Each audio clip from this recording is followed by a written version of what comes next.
Hey everybody, I'm Zach. And I'm Jesse. You're watching Tesla Time News. Episode 443. On Now You Know.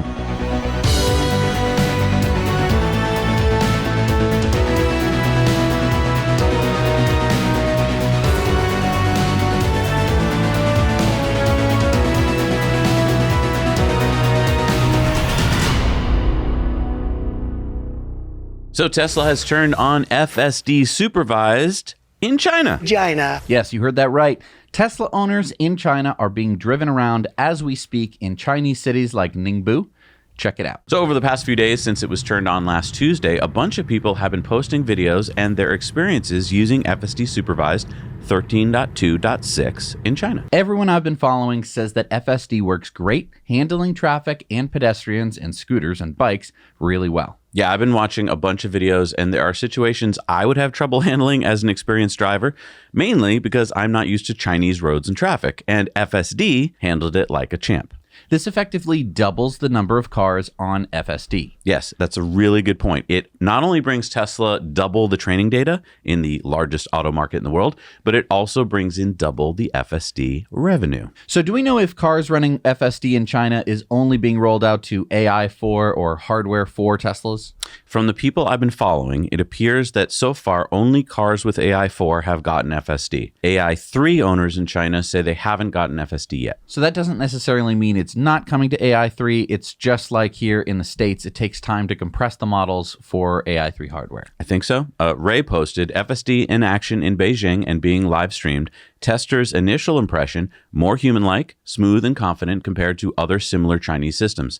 Also capable of self-correcting if missing turns or planned route where other systems may be hesitant. 这个 FSD 的一个这么小一条小路，它能拐吗？嘉年华不用刷，大家就哦，拐进小路。天哪，天哪，这么小的小路，我都觉得人拐都有点困难。 I love people experiencing FSD for the first time. It is so fun to watch. That is cute. Yeah, so Tesla kind of had to do this. Already, Chinese automakers like Huawei, Li Auto, XPeng, and BYD, they all have some form of autonomous driving modes.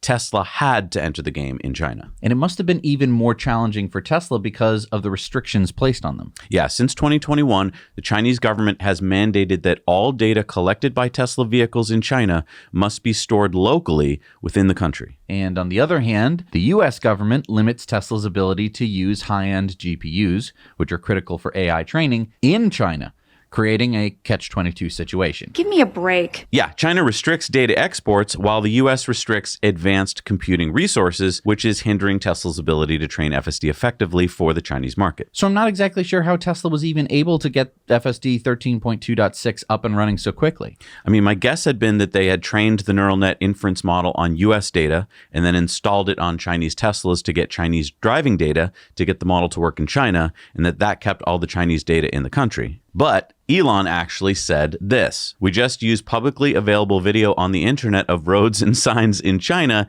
and used that to train in sim." So they didn't take this video and just stick it straight into the learning model. They took the video, created simulations based off of that video, and then fed the simulation into the learning model because camera position is very important and all sorts of stuff like that. Yeah, there's pre-training and post-training. So they pre-trained this. This is 13, basically. So what all of us are using in the States, it's a pre-trained model. After you've pre-trained a model, you can post-train it. You can tweak it. I think that's what they did in China using stuff from the internet. It's amazing that it works at all. And I'm really hopeful that maybe they'll work out some kind of deal so that they can actually start using the data they're collecting as long as they do it within China and not on American chips. Okay, so this is kind of weird. They're taking 13, which was trained on US roads, and then they're applying a bunch of different things so it can like read Chinese road signs. It's kind of like if you or I were to go to China. Exactly. Like, I know how to drive a car. I know not to run it off the road or into other vehicles, but I may not fully understand exactly how the flow of traffic is going to be. Well, I don't read Chinese. Right, exactly. You need to learn what a few of the signs mean and so forth. Right. And I mean, it's kind of like when we went to Denmark and we had to learn what auto fart meant. And so that's how it's able to work. They made a competent driver. Right. And then they basically taught it Chinese. They taught it what the road signs were. It's kind of like if you were to take a Chinese road test, you'd probably be okay to drive on the roads. Right. And I mean, right now I hear that it's a little wimpy, like it's not as aggressive as most Chinese drivers, but that can be tweaked with some of the settings. But now it's actually on the roads. Yes. That's really cool. Yeah, and Holmar's catalog said the launch of FSD in China, while Europe is left with years-old basic autopilot, is an embarrassment to the European continent. And Elon says, we are waiting for regulatory approval. So we're always working to create content for this show, not just in our studio, but wherever we are, like a coffee shop or even an airport. Wi-Fi networks, especially free public Wi-Fi, can be compromised by criminals to intercept your data. If you watch us often, you've heard us talk about the importance of VPNs. NordVPN strives to make the internet better than it is today, free from online threats, censorship, and surveillance. Other VPN providers now offer an online threat protection feature, but under the hood, it's simply DNS filtering. NordVPN Threat Protection Pro offers advanced protection from malware, phishing scams, and more. Threat Protection Pro also blocks annoying pop-up ads for a smooth browsing experience. So don't wait to become a victim. Simply enable the dark web monitor in the NordVPN app and let Nord take care of the rest. The dark web monitor keeps scanning for threats even when you're not connected to a VPN server. Many data leaks go unreported, which means that hackers could have their hands on your credentials right now. That's why NordVPN's dark web monitor continuously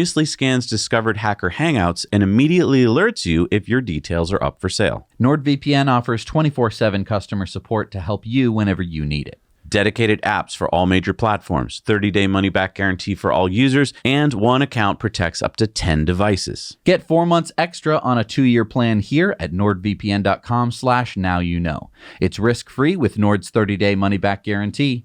Thanks to NordVPN for sponsoring this episode. So we just got the latest version of Tesla's full self-driving supervised 13.2.8. And we've been having it drive us around all week to see what it does. Now, I think it's important to understand that while it uses the same pre-trained system, right, the core AI foundational model that we just talked about, that's the number 13, that's what that designates, and that can take weeks or months to train. The 2.8 means that this is a fine-tuning of that model using post-training tweaks to refine specific behaviors without overhauling the underlying model. So what did we discover? Well, in layman's terms to me, in the previous version, 13.2.7, I didn't feel much of a difference. But in 2.8, it feels to me like FSD went from being like a 19-year-old driver to a 19-and-a-half-year-old driver. It feels better, just a little bit more confident, more experienced in a bunch of subtle ways. Many people are posting that 2.8 feels like it has smoother transitions for blind right-hand turns. Right. So like say you're pulling into a parking lot with snowbanks on either side of the entrance like we have all week. FSD now pulls up to take the turn, stops, fully assesses the situation, and then commits to the turn with a smoother rollout. It's very human-like. And people are reporting snappier performance in hurry mode. Yeah, so hurry mode is one of the 3 driving modes, right? Chill, standard, and hurry. And I'm also definitely getting less nags from the driver attention monitoring system. It seems to know that if I'm looking around while FSD is engaged, that I'm still taking in the road in front of me as my head swivels. Many people are reporting nags have gotten better too. Many people are reporting that 2.8 has better exit lane behavior on highways. Yeah, it's now shifting into the exit lane earlier. It used to wait till you were exactly half a mile from the exit, which sounds fine, but in many traffic conditions at highway speeds, that could give you less than 30 seconds to get over, which can be tough. Now it seems to get over at about the 0.8 mile mark. And I've noticed that it's pretty variable, which is good because all interchanges on highways are different. Right. It still doesn't seem to have game sense like you were talking about before, but at least it's giving more time. Many people have reported better autonomous parking performance, especially in everyday parking situations like the supermarket and restaurant parking lots. I didn't experience that. Did you? No. It seemed just as dumb about that as ever. Like it pulls in, gets you to the restaurant, and then it's like, what am I going to do now? Yeah, it doesn't. I mean, when we were testing it, it was a pretty busy day, so there wasn't like a ton of parking spots. Obviously, if it's an empty parking lot, there's no challenge. But what it usually will do is drive you to the entrance of the restaurant, or which is great, where the GPS point is, and it's usually very accurate. And then you're usually like by the handicap spots and by all the full parking spaces. And it will pull into the handicap spots. Sometimes it's done that. Other times it seems to clearly avoid them. Sometimes it'll just kind of give up. It'll like pull a little bit further and then it'll be like, well, we're here. I would like to see a setting that you can tell it how you'd like to approach parking. For instance, if it's a nice day, I don't care how far I park from the place, that's fine. But if it's raining out or cold or whatever, or if you have someone elderly with you, then it would be nice if it did pull right up to the entrance. let them out, and then help you find parking. I just think that that would be a pretty easy fix. But again, I don't see how people are saying it's gotten better, because for us, it hasn't. Well, and the other aspect of this is there's basically two parking models. There's the when you're in FSD, which means that it's going to drive you from Kingdom Come all the way to your destination and then try and find the parking space. And then there's the other parking mode, which is when you're driving the car, you can drive near some spaces and it'll be like, hey, that's a space. And it'll show you on the screen. You tap the spot and you say, go park. And that system doesn't seem like it's been updated in about a year. Yeah, it seems like you revert from a 19-and-a-half-year-old back to a 15-year-old. It's just like, whoa, what do I do here? You'd think that this would be a pretty simple problem, backing into a space. I know that not everyone's great at it, but most people don't have cameras all over the car that are directly wired into their brains. Sometimes it just seems to swing wide. It does it all way too slowly. So that hasn't been updated at all. And that annoys people around you. Yeah, because you're like, in a parking lot. Now, lastly, many are reporting better obstacle avoidance, reacting to potential hazards in its path. Yeah, and I can't wait till we get to like 13.3 and 4 and so forth. So have you ever wondered how Tesla's Cybercab gets that gold color? Yeah, I think Tesla went down to the hardware store and we're like, I'd like to get 9,000 gallons of gold paint for Tesla Cybercab fleet, please. Do you want that in eggshell or semi-gloss? Semi-gloss, I guess. Well, no, Tesla actually removed that step. What, the step where Tesla had to send someone to the hardware store, or the step where they had to go back to get the paint stirrers they forgot? Well, Tesla does need to buy the gold paint, but they don't need the traditional paint shop for Cybercab. I'll let Lars Moravi, Tesla's VP of Engineering, explain. You inject the polyurethane paint at the same time that you're making the plastic panels. There's no paint shop with that vehicle. We put the colors in when we make the panel. That's it. If you want to repair it, it's just basically paint. Okay, wait a minute. That's actually a big deal. I mean, the typical paint shop uses a lot of energy. Up to 40% of a factory's total energy can be spent on the paint shop because of all the environmental controls. You need highly skilled workers, really expensive paint systems, you need constant maintenance, and just the materials, the primer, paint, and coatings, cost about $100 to $300 per vehicle. So about 7.5% of the cost of the typical vehicle is the painting process. I did some rough calculations with Grok, and we estimate you could get a 10% savings on the Cybercab over, say, a Model 3. Not to mention the savings in factory space and equipment. It's amazing how many times Tesla has innovated just in body panels alone. Tesla started by making cars with carbon fiber body panels back in the Gen 1 Roadster days, back in 2008. Yeah, and then primarily aluminum body panels went into the S and X.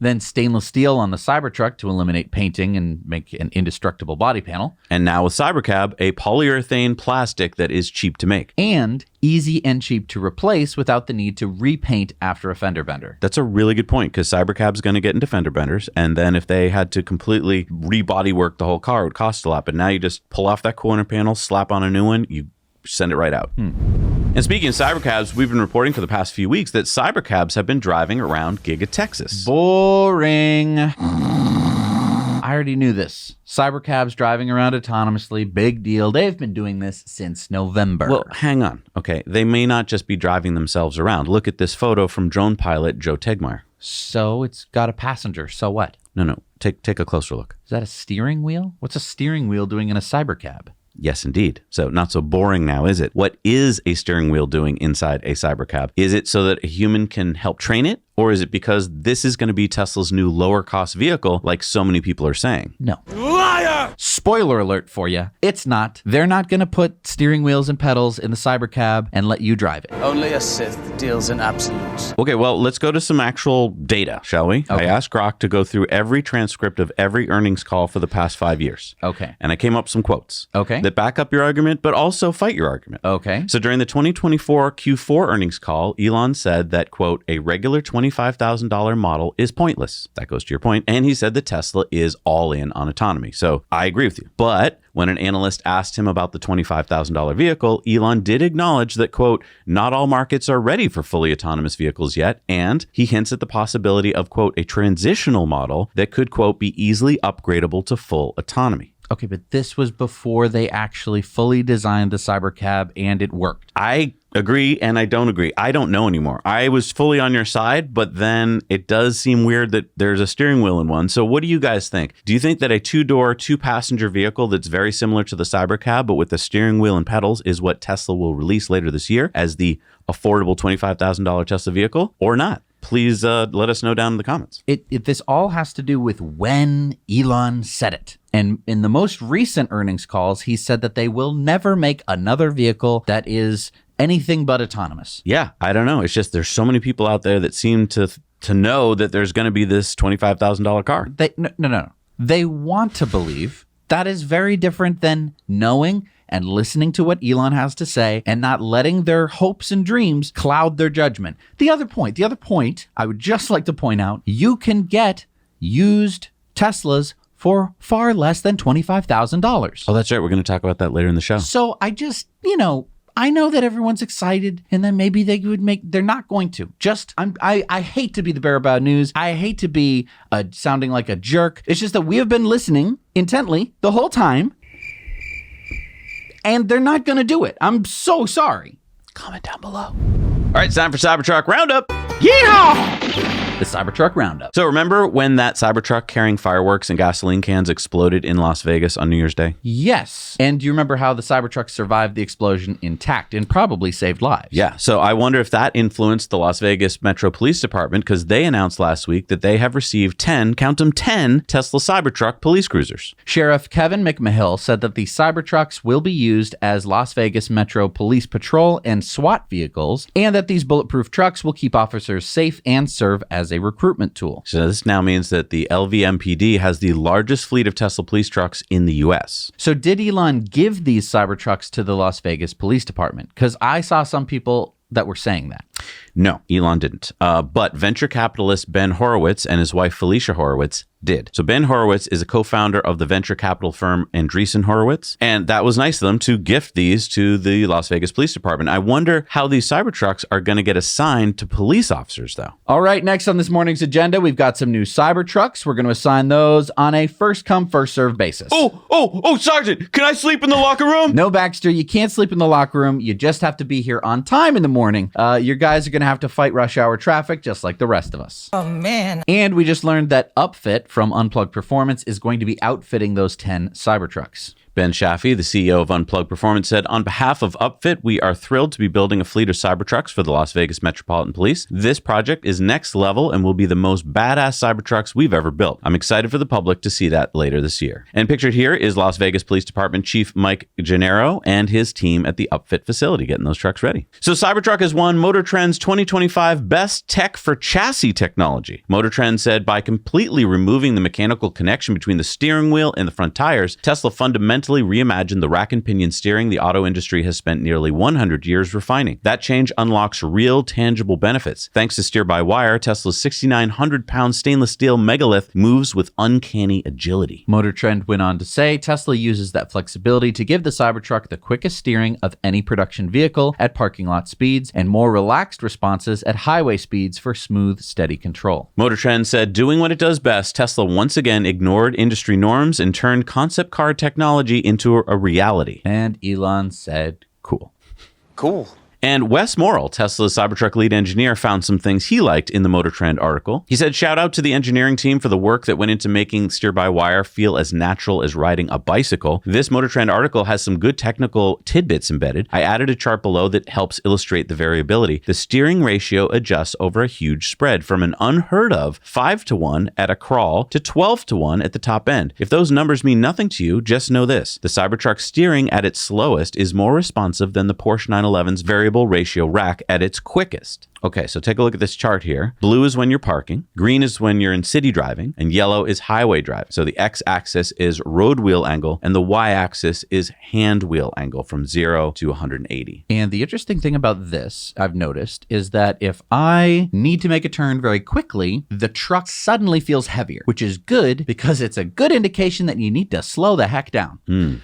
You have to go like, wow, I really do need to turn. However, probably my favorite part to read was the Motor Trend staff was initially suspicious of variable ratio, computer-controlled steering. Surely it would never feel as intuitive as the mechanical cars we've known and loved, right? But several of those skeptics didn't even make it out of the parking lot without becoming believers. Yeah, nice. It is cool. It's definitely something you have to get used to, but once you do, going back to a regular car, you're like, did someone loosen the wheel? Is there a nut loose somewhere? Nick Cruz-Pantane said, this is epic. Tesla FSD navigating dirt mountain roads in China. And Elon said Teslas can even drive themselves on dirt roads with no marking. So anyone who lives in a place that gets snowy in the winter knows that part of getting through a snowy winter involves plowing and salting the roads. And when you drive on salty roads, you inevitably get your windshield salty, which causes streaks. Cyberbeast posted, anyone having wiper issues besides me? And Justin Braza said, yes, it absolutely does not put out enough washer fluid to properly clean the windshield. MNG said, yeah, I agree, but this is my only complaint with Cybertruck so far. We need a software update to increase the washer fluid discharge rate by 10 to 20%. Well, it appears that Wes Morrill, Tesla's lead Cybertruck engineer, was listening,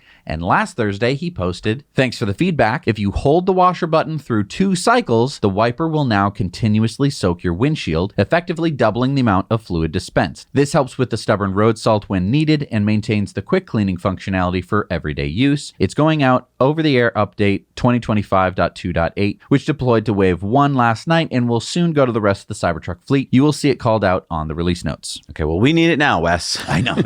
Just do it! I'm excited to try it. I tried it the other day and I don't have the update, so it didn't work. But it does seem like that would help a lot, I think. A lot. The biggest problem is the windshield's so big that the windshield wiper moves so fast at its tip that even if you're dispensing a lot of liquid, it just isn't enough. Maybe they can slow it down too. I know. Holmar's catalog posted, pretty cool that you can now connect to your Tesla directly over Bluetooth when there's no cellular. Despite being in a dead zone underground garage, I was able to view charge status, precondition, etc. without a problem. And Tesla said also comes in handy when car camping in areas with no cell service, so you can adjust climate or other settings without having to reach for the touchscreen. This is really, really smart. There have been a couple of situations where Tesla owners, particularly Glenn Howerton, who plays Dennis on It's Always Sunny in Philadelphia, he parked in an underground lot. His fob died and he wasn't able to connect his phone to the car. So he had to tow his car out of the garage just so that way he could basically open it. The Bluetooth, that is a really smart move. I wish they'd done it sooner, but I'm glad that they've done it now. That's the gang's fault. That's not me. I'm cool as a cucumber. It's all good. So you may remember the Sondors Metacycle. We not only reviewed it on our Now Let's Review channel, but we bought one. You know that Sondors only made 1,574 of them? That's it? Yeah, and very few were shipped out of California. So we might have one of the only Metacycles in the Northeast. So if you're interested in getting your own electric motorcycle and you live in the New England area, we are selling our Metacycle, not because we don't enjoy it, but because we're running out of space to store it. We're even going to throw in an extra battery and rear motor wheel. So fill out our form at the link in the show notes below if you're interested. And do it quick, because I think with the warm weather coming, this is going to be gone fast. So our buddy Will from Tesla Jigsaw is back with another great video. Let's see what Will's up to today. I've come to visit a company that design, develop and manufacture bolt-in systems to electrify classic cars, and they ship these conversion kits for Minis, Porsches, Land Rover Defenders and even boats all over the world. So if you'd rather zero emissions, reliability and cutting-edge tech for your classic car, Fellten here in Bristol, England might just float your boat. But before I show you around the facility, I need to make sure that these seamless electric powertrain integrations work well, don't I? So let's go and have a go in Mr. Bean's Mini. Look at this, it's been fully converted into electric. I haven't driven an original Mini for such a long time, so I'm so excited. Let's go.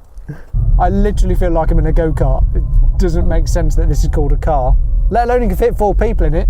But let me give you some stats on this beautifully restored Mini. Oh yes, I'm having a lovely day.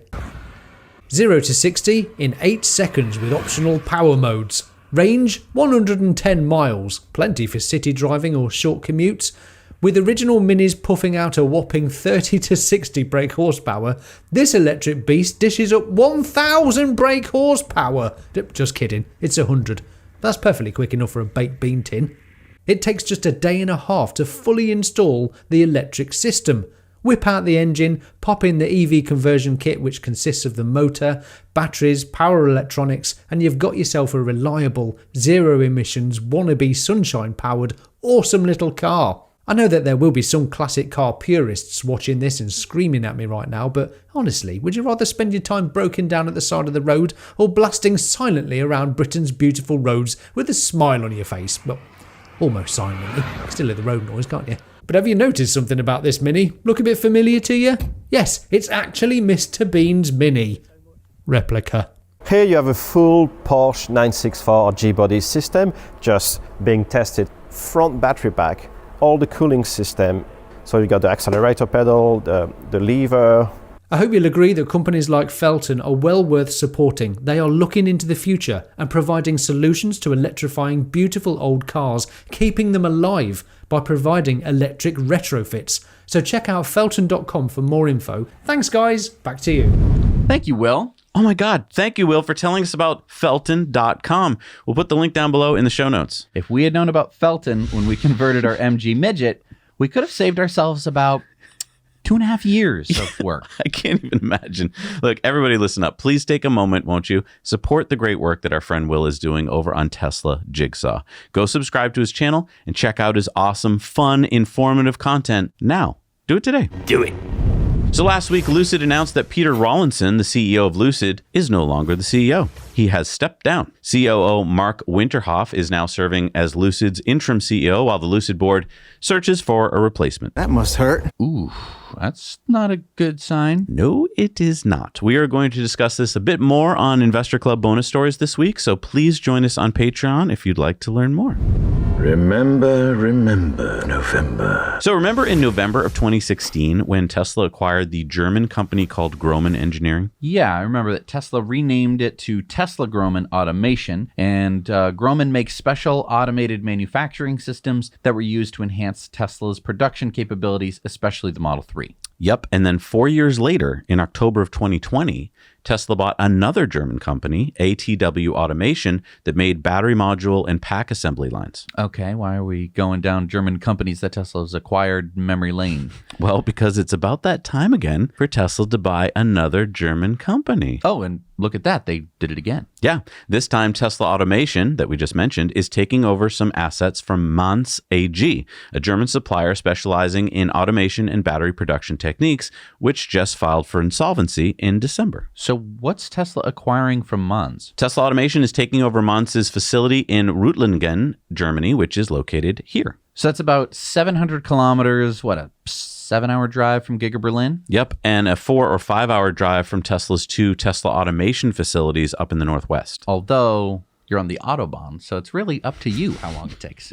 Could be 2 hours. Tesla is also getting 300 Manz employees who will transition to Tesla Automation as part of the acquisition, along with some movable assets from Manz's operations. Another 100 employees won't transition to Tesla, but will be offered opportunities to join a transfer company to support their career transition. And we don't yet know how much this acquisition cost, and the deal won't be finalized until it's approved by the German Federal Cartel Office under merger control law. Don't want Tesla to become a cartel.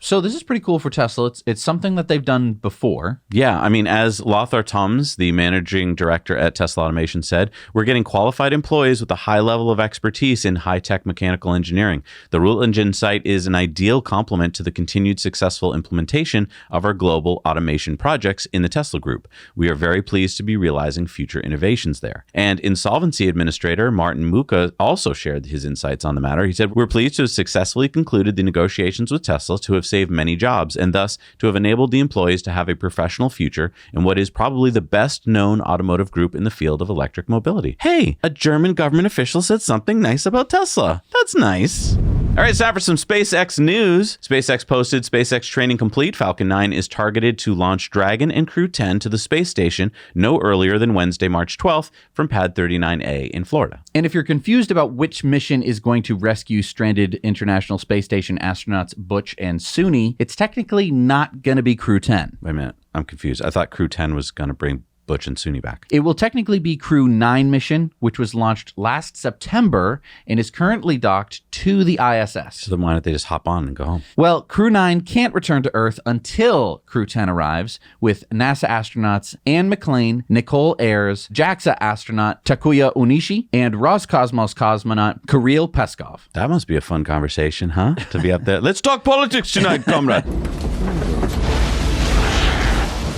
So I see. So the Dragon Crew 9 ship will bring them back, but they can't come back until these 4 astronauts get there to keep running the ISS. Got it. Okay. Thank you for clarifying. So last week, SpaceX sent 4,000 Starlink terminals to the Federal Aviation Administration, the FAA, to help improve their computer systems. Elon sent them because the FAA's current internet system run by Verizon isn't working well and could fail completely, which might put people flying on planes in danger. These Starlink terminals were supplied to the FAA on an emergency basis to restore air traffic control connectivity with no payment required from the FAA. But didn't the FAA pay Verizon $2.4 billion in 2023 for an overhaul to its communication system? Yeah, the FAA wanted to overhaul its 20-year-old system, modernizing the network that links over 4,600 FAA sites and supports critical air traffic control functions. Verizon's promise was to use terrestrial high-speed fiber cables to create a more reliable, secure, and high-bandwidth system to keep pace with the demands of modern aviation, but unfortunately, it doesn't look like Verizon was able to deliver. As the Washington Post reported last week,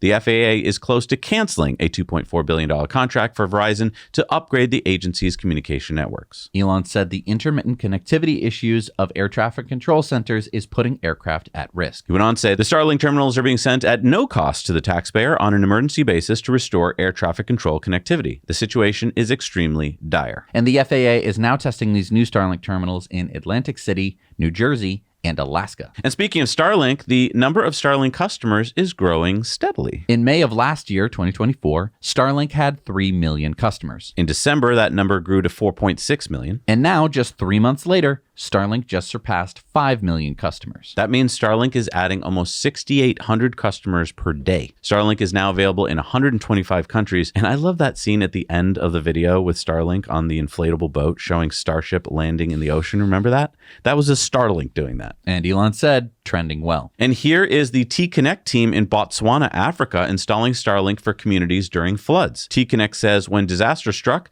the T-Connect team stepped up. Connecting communities one terminal at a time, we worked in collaboration with Starlink to bring high-speed internet to those displaced by flooding in Botswana, ensuring that they stayed connected when it mattered most.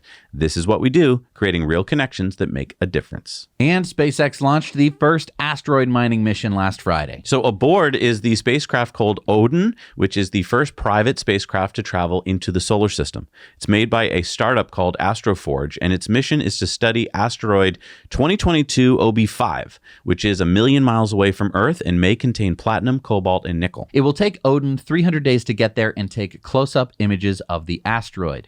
If platinum is found, a second mission will launch next year to attempt a landing on the asteroid to take samples. I wonder, do the samples come back? I mean, our backyard's pretty big if you want to just land it right there. Also aboard that SpaceX flight is a robotic moonlander called Athena, which will drill into the lunar surface looking for water. Elon said, fun mission. Oh, and by the way, it landed. Oh my gosh. There it is. And hey, look, we're there. We're right there. We're in that picture. Yep. Hey, and so are you. And you. And everyone you've ever known. Elon said, congrats. SpaceX has filed the paperwork at Starbase for Elon to build a new Ad Astra Montessori school near Starbase. This 34,000 square foot school will serve students from infancy to grade 12. Phase 1 of the construction will begin next month and cost $20 million, and the construction should be finished by January. Now, I thought there already was an Ad Astra school at Starbase. There is. So right here near Starship Launch Control is the old school. But the new school looks like it'll be a lot bigger because now there's a lot more people at Starbase. And after all, Starbase is going to be an actual city soon. So this might be the Starbase public school? Is it a private town? Is it like a private town like Kohler, Wisconsin? And I don't know. It's an incorporated city, so I don't think it's owned. Okay. So there's going to be... I don't know if it's a private school. I don't know. So will there be a public school? I mean, I think it's a private school, but I don't know if employees have to pay. Look, comment down below how the school works right now. I don't know. We just don't know. Siobhan Zillis and Elon Musk acknowledged the newest member of their family, their new son, Selden Lycurgus. So the name Selden, drawing inspiration from Isaac Asimov's Foundation series character, Harry Seldon, the one who predicted the civilization's future, and Lycurgus from the ancient Spartan lawgiver. Elon now has 14 children, his fourth child with Siobhan after twins Strider and Azur and their daughter Arcadia. And John Krause posted this picture of Starship being brought to the launch pad. Elon said thousands of changes to this ship versus the last one. He went on to say, so good to see the improved forward flaps, Lot to learn on this flight. And John Krause said Starship lifted into position for stacking ahead of Flight 8 tomorrow. Of course, by the time you watch this, it hopefully already launched. And Elon said literally about 100 experiments running simultaneously on that heat shield, which is part of why it looks so patchy. All right, it's time for Into the Future, sponsored by our friends at Henson Shaving. If you want to get the best shaver in the world, you can. You go to hensonshaving.com/nowyouknow. Not only will you be able to buy what is essentially the best razor in the world, you can also get 100 blades for free, put them in your cart, and if you use our code at checkout, you will get them for free. Do you think my sister would like it for her birthday? I mean, I never think of women needing shavers, but everybody shaves. Everybody shaves. Something to think about. Corey, don't watch the rest of the show. Escape into the future. So according to the Las Vegas Review-Journal, the Boring Company is going to be building a housing project linked to the Las Vegas Loop. So this is going to be like a Mars-like future below-ground complex? No. The Boring Company is planning to build a 132-unit, 6-story, above-ground, U-shaped building that will be located at 4300 Paradise Road. This building would also have ground-level shops with a drive-through, and the building is planning to have a bar and lounge open only to residents of the building, along with a game room, a gym, and a courtyard located on the second floor. This is all according to plans filed with Clark County. Now, normally a building of this size would have to have 189 parking spaces, but because of its connection with the loop, the county is allowing for only 24 parking spaces. For 132 units. Interesting. So this building will be close to the University of Las Vegas's campus and the airport. But why is the Boring Company building housing? I thought that they were a tunnel company. Well, the Boring Company, through an affiliate company, bought this land last July for $6.4 million and got the land use permit a couple weeks ago.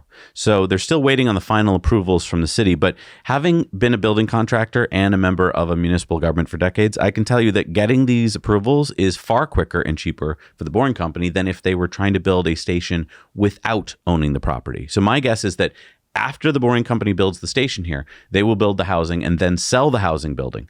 This was probably a way to get the project to move quicker. The Boring Company has experienced a few delays over the past few years due to fire safety and permitting issues, and I think this is a way to speed things along. So this new apartment building could be really nice for residents who can get around the city using the loop because it's soon going to be connected with the university nearby and the airport, and more of the Las Vegas Strip. Yeah, I mean, the loop station is just going to be like an elevator away, and it won't be noisy or smelly. Like, usually you think about having an underground train station under your house, which I practically did growing up in the city, and it's like, it just... Oh, here's the train. Train's here. Yeah. But next up for this project, the Clark County Planning Commission is scheduled to review the plans on March 18th. And then after that, the Boring Company needs approval from the County Commission, which will likely take a few months. So probably construction couldn't begin any sooner than fall of this year. And I just think that's really cool. It's going to reduce traffic in the city because most of these people, I think, because there's so few spaces, won't be driving. Now, can you actually do this? You can have over 100 people in this building and they aren't going to drive in Las Vegas. This is not, we're not talking about Amsterdam here. This is Las Vegas, Nevada, where it's going to get pretty hot in the summer. Well, you know, we did ask our patrons this week on the poll whether they would move in here. So we'll have to wait and see what our patrons think later in the show. Interesting. All right, it's time for Sunspots. Although, could be going green. What, this next story? Yeah. Oh, okay. A new research article from John Michael Wyden claims that countries dedicated more land to golf courses than solar and wind energy combined. Got to be kidding me. So take a look at this map here. All the green dots, by the way, are golf courses. So the United States has 16,297 golf courses on over 8,000 square kilometers of land. Now, neither of the authors of this study, nor Zach and I, have anything against golf courses. Right. This isn't like renewables versus golf. The author of the study is using golf courses to demonstrate a point, to dispel that solar and wind would take up too much land. Wait, can we go back to the 8,000 square kilometers number? Okay. I'm having a hard time wrapping my head around that number. How big is 8,000 square kilometers? Okay. Well, do you know how big the state of Rhode Island is? Yeah. Okay. And do you know how big the state of Delaware is? Mm-hmm. Yeah. So all the golf courses in the United States would not quite fit into Delaware plus Rhode Island. 4% of the golf courses would still be left out. What? Wait a minute, what? Yeah. It's a lot of land. No, I thought that Delaware was already just one big golf course.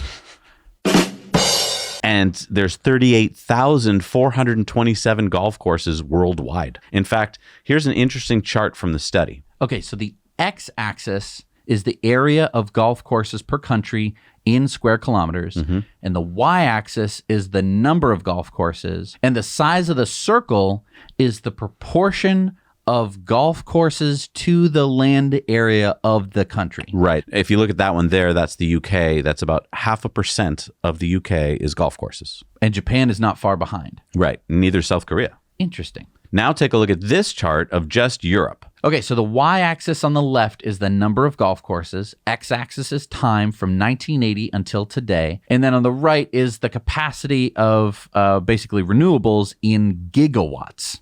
And so you can see that Europe went from 3,000 golf courses in 1985 to about 9,000 today. Yeah. So golf is just about as popular as renewable energy. Yeah. Blue is onshore wind, so that grew in gigawatts from 0 in the 1980s to 160 gigawatts today. And yellow is solar. That also grew from about 0 in the 80s to 140 gigawatts today. And for people who are like, so we should take all the golf courses and rip them all up and install some... No, that's not what we're saying. I think the study's author is just kind of showing you that things like golf courses have the space they need for them, and there is the space needed for solar and wind. If obviously you can have all these golf courses, you can definitely have the space you need for solar and wind. Because there's no crisis in the United States where we're like, there's too many golf courses. Today in the news, another golf course has opened up and it has completely devastated the local area. They haven't. It's not the problem. It's not a problem. Like, are golf courses a problem? Maybe you don't like one particular one, but for the most part, no, it's not a big deal. And what they're saying is we've used less area for solar and wind than we have for golf courses. So if anyone ever says to you, well, the solar and wind is going to take up so much room, you can go, are you worried about golf courses? And if they go like, well, no, you can be like, well, then you don't have to worry about anything. Yeah, and you can't put a golf course on your roof, you know? Watch me. Hey, and if you'd like to put solar on your roof, but you have questions, call our friends at Energy Pal. They will help you go solar and battery for less.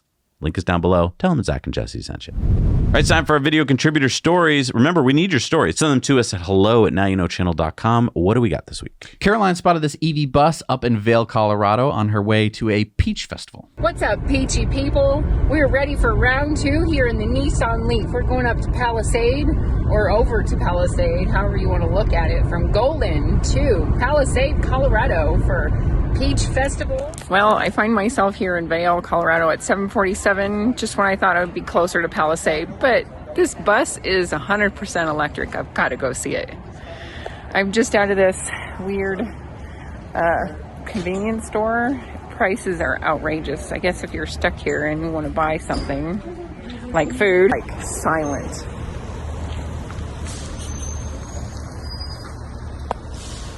There's no junk in this trunk. I love it. Don't forget to subscribe. You can find me at ipassgas.org. Wow, that was quiet. Yeah. That's nice. Yeah. Thank you, Caroline. All right, it's time for our Patreon bonus stories. Remember, for just $1 a month, you can join our Patreon, support the work we do, because it takes us days and days to do what we do, and you can get to see all of our Patreon bonus stories for the whole month. All right, we're back from our Patreon bonus stories. It's time for the poll. Would you live in a boring home? And again, that's the Las Vegas Loop apartment. And let's see what our patrons said. 63% said yes, and 37% said no. Yeah, I mean, most of the people who said no were like, how am I going to do most of my daily chores and stuff without a car? Which is a good point, except I would respond, Cybercab. It's true. Someday soon. This might also be telling us something about where Elon's going to put his next Cybercab robotaxi network. Las Vegas would be a cool city for that. The weather's good. It's laid out well for that. So this could take care of that problem. And it's really pointing out what the buildings of the future may look like, where you don't need to spend as much energy, time, space on parking, and you could spend more time and energy and space on human habitation. Yeah. All right, it's time for Elon's X's of the week. So if you're not into it, fast forward. Data Hazard said, remember when every federal employee got pwned during the Obama administration? Elon said the security is so weak that other countries could have held a block party in government systems and they wouldn't even know. Wall Street Mav says, let's say this in a simple way. Maybe the Democrats will understand. Elon is not coming for your cash. He is exposing those who are mismanaging your cash. And Elon said, bullseye, and they want to kill me for doing so. That's how you know it's a big deal. Byron Donald says Democrats are flailing over Musk and Doge gaining access to IRS data, but in 2023, Joe Biden gave 53 unpaid researchers and student volunteers access to the same system, and they said nothing. Elon says, wow, I didn't know that. The Associated Press says breaking, more than 20 civil service employees are resigning from Elon Musk's Doge, saying they refuse to dismantle critical public services. Elon says more fake news from Associated Propaganda. These were Democratic political holdovers who refused to return to the office. They would have been fired had they not resigned. Elon then said D.C. has been a ghost town for years because almost everyone worked from home. Farzad Media said Elon Musk should go on Jon Stewart's Daily Show. And Elon says, I will do it if the show airs unedited. And the Daily Show got back to him and said, Elon, we'd be delighted. And then Elon added, after the fact, he said, and live on X. Elon says, if any judge anywhere can block every presidential order everywhere, we do not have a democracy. We have tyranny of the judiciary. Department of Government Efficiency says today the federal government exceeded $100 million in annual rent savings through cancellations of 250 plus vacant underutilized leases, totaling 3 million plus square feet. With 7,200 current leases, there is plenty of available office space for the current workforce. Elon says crazy that the government was just renting and paying for upkeep services of hundreds of empty buildings. Still way too many leases on unused buildings. Elon said, time to find out what really happened to the hundreds of billions of dollars sent to Ukraine. Hallmark's catalog says, based on what you read here, you'd imagine that there were riots on the street, every Cybertruck had a swastika spray painted on it, and everyone would be angry. I live in LA, one of the most liberal cities in the country. There are Cybertrucks everywhere. None of them vandalized. Teslas are as common as Toyotas. Nobody's angry. The anti-Elon propaganda we see online is dramatically exaggerated, and you can see that clearly when you go outside and touch grass. And Elon said, true. The problem is, I live in New England, and all the grass is covered with snow. Elon said it is much easier to hide corruption when the system is extremely inefficient. However, corruption sticks out like a sore thumb in an efficient system. Elon went on to say it might make sense to increase compensation for Congress and senior government employees to reduce the forcing function for corruption, as the latter might be as much as 1,000 times more expensive to the public. It's kind of what we did here in Massachusetts. We gave the toll booth operators a huge pay increase so they wouldn't just steal the cash. But in the end, we saved money, I guess. Elon said the taxpayer savings receipts, including corrections when mistakes are made, are posted on the Doge website. When there are complaints, they should be directed towards specific items, but they just yell, constitutional crisis, and avoid mention of specific line items. He went on to say hundreds of federal workers are being promoted daily every time we encounter excellence. The Doge team will be more clear about this. The goal is to make the federal government a meritocracy as much as possible. Yimby Land says Amtrak just initiated the RFQ process for building the Texas high-speed rail. It's happening, y'all. And Elon posted, I think he can bid on that with Boring Company. Ooh. You're going to like this one, Jess. Aaron Francis says, Electronic Arts just released the source for a bunch of old Command & Conquer games. Who's going to be the first to do a modern remake? Can AI do it? And Elon said, cool, I played that. So did we. I did too. There wasn't a lot of great games back then. And that was an amazing game for the time, and it still is awesome. Elon posted this. Everyone at Fort Knox right now. I Like Tesla's posted, I went into enemy territory. I started to defend Elon on lefty Facebook pages. And Elon said, troll radical left Reddit by saying nice things about me for the most fun. Danny Limoncetta says, I've built 4 game prototypes with Grok so far. I've always wanted to make games since young, but I suck at coding until Grok happened. I think I need to go lie down for a bit. Elon said, cool, only gets better from here. Elon then posted, Keynes was a great evil. Elon is, of course, here talking about the Keynesian economic theory that all government spending contributes to GDP. We now know that to be false. Elon posted this meme. Elon then said reducing fraud and waste on your tax dollars by $1 trillion in 2026 is possible. Nick Sortor says breaking, NYPD is now making mass arrests after anti-Elon protesters took over a Tesla showroom in Manhattan. These terrorists are hell-bent on scaring Elon Musk into silence. Hasn't worked before, and it sure as hell won't work this time. Elon said Doge has a very high approval from the people as a whole, but the grifters super hate it. Elon then said it will require outstanding execution, but I think more like 1,000% gain for Tesla in 5 years is possible. He went on to say prosperity is what happens when you cut government overspending and excess regulation. And if you're wondering what Elon's been reading lately, the Persian expedition. He then went on to say, leaders and diplomats enjoy Michelin-starred meals while soldiers die in trenches, the reality of war.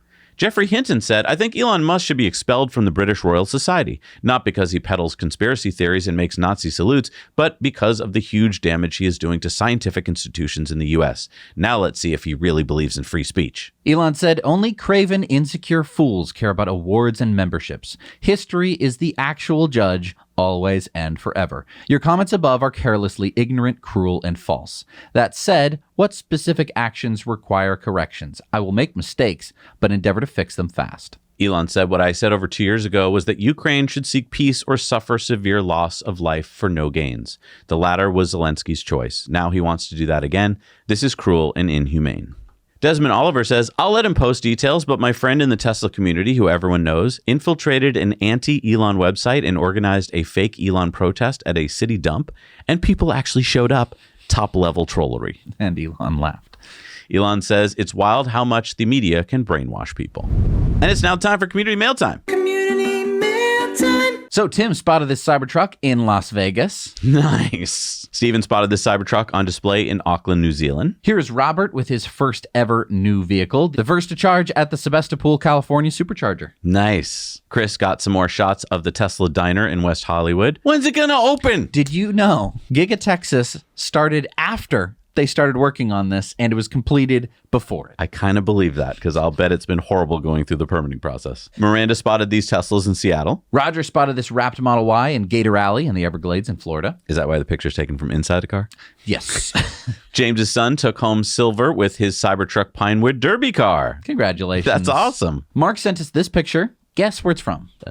Germany? New Zealand. Really? Yeah. Love Deep went to go check on the new Model Y in person in Quicksilver. He said, wow, the pictures online do not do it justice. It looks absolutely legit in person. Oh, wow. I mean, it looks really good. In pictures not in too. person. I know, right? Tim just test drove the new Model Y in Hengelo in the Netherlands. So they're actually doing test drives. Wow. Very exciting. They're so fast with putting those out. Roger spotted the Cybertruck with Starlink on the roof in Naples, Florida. Lex spotted this Rivian Amazon delivery van in Jessup, Maryland. Yuri spotted this Lightning pickup truck for $51,000 at Costco in San Francisco. Which explains why we had to sell ours for so cheap. Wow. So they've really come down in price. Douglas spotted this Honda Prologue in Toronto. That must be one of the most rare cars there. Definitely. Bryson had noticed that one of the Charlotte, North Carolina Supercharger stalls was down for a while. He came back and saw them repairing it. Check it out. Wow, look at the size of those cables. Hans spotted this roof inspector in Puerto Vallarta, Mexico. That's a raccoon. I didn't know that there were raccoons in Mexico. I didn't either. John spotted this VinFast in San Diego. It was an Uber, and the driver said that he loved it. Tom spotted this Rivian Amazon van. He got to speak to the driver, and Tom said he likes the van a lot, says it has a lot of room inside to organize deliveries, and even after a 10-hour shift, it still has 60% charge left. I'm sure that when this young guy in his 20s goes to buy a car in the future, he will seriously consider an EV. I think you're right. Mateo spotted this BYD Seal on Phillip Island in Australia. Yuri spotted this Model X with a matching blue bike rack. That's pretty sick. They're pretty serious. Yuri also spotted these Shell charging stations in San Francisco. Brian was at the Palm Coast Supercharger at what looked like a Cybertruck meetup, but it was just a normal Monday. Jason spotted this Cybertruck with this wrap down in Miami. So Ryan spotted this Chevy Silverado on Angel Island in the middle of San Francisco Bay. Now, it looks like a government vehicle, and I bet they pretty much never need to charge it because Angel Island is like 1 square mile big. And lastly, Quinn found out that a 2021 Model S Plaid costs less than a new Model 3 Performance after taxes and fees and including incentives. But what? Yeah, and that's a Model S Plaid with less than 30,000 miles. How's that possible? I don't know. Yeah. So congratulations, Quinn, I guess, on your new Model S, because wow, that's a good deal. So yeah, when people are talking about like, oh, dude, Teslas are so expensive, not anymore. That's a supercar. It's basically a supercar that you can get for less than a Model 3. That's insane. Crazy. Wow, thank you, Quinn. And remember, share your stories and your tips and everything like that with us at hello@nowyouknowchannel.com because we love hearing about them. All right, we're about to do our superchargers, but I thought we'd stop and do some beautiful superchargers. Okay. And Tesla Charging said 6 sites signed already, 20 plus sites in design review. Let's lock in these layouts. Steak and Shake. And Steak and Shake said, thank you, Tesla Charging. Let's do over 100 locations. Consider all sites approved. And Elon said, cool. Cool. So if you like Steak and Shakes, you're going to be able to charge there. We talked about this Years ago. We were like, hey, you know, it would be really smart. You're going to be somewhere for 20 minutes supercharging your car. Why wouldn't that place be a fast food restaurant? They finally got it. They're like, hey, wait a minute. But you know what else is beautiful? When you replace gas pumps with superchargers. Yes, this is going to be a new 16-stall supercharger location in Fort Lauderdale, Florida, at the Wawa on Sunrise Boulevard. The construction permit shows that 8 gas pumps will be removed and 8 supercharger stalls will be going in their place, along with an additional 8 supercharger stalls, so a total of 16 stalls. Thank you, Marco Arpai. Great to follow him because he knows about everything supercharger related, so go on X and follow him. All right, it's time for supercharger reviews. Let's see what our viewers have found out there in the world.